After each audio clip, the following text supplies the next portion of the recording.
we talked about Joe Budden. Mm-hmm. Joe Budden also interviewed, or rather, spoke on Mm-hmm. D1. D1, who's been in the more present since having that conversation with Lecrae, but has been in the space and putting out music for some time. Yeah. Was calling to talk about their impact on the culture and on the community, especially those who are seasoned now, right? In their 40s and their 50s. You got like Rick Ross, you got a lot of these bigger names. Meek Mill, Rick Ross, Jim Jones. Yeah. Yeah, those three. But how they're still talking about drugs and killing. And Meek Mill talking about he's an advocate of like prison reform, but is still perpetuating the behaviors that put you right in there. Yeah. Right.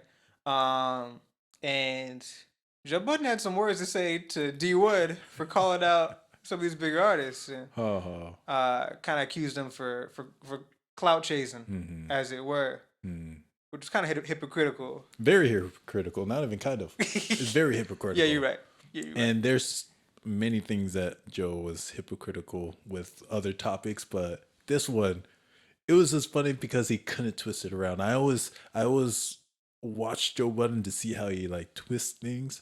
This one he couldn't twist because he has two careers in doing the same thing that he was saying D1 was doing. He was basically saying that D1 was dropping names for clout. Dissing people for clout, huh? Yeah, like this, that it sounded clout chasey. And Joe Budden used to be a rapper. A good bar would be taking the first one to take a reference, a name, and put it in your song. And you'll be the first one to flip that. In battle rap, you're dissing people. Yeah. Right? And for a name. Yeah, and your name drop it, and that's a big deal. And so he was in that, and he was a battle rapper as well.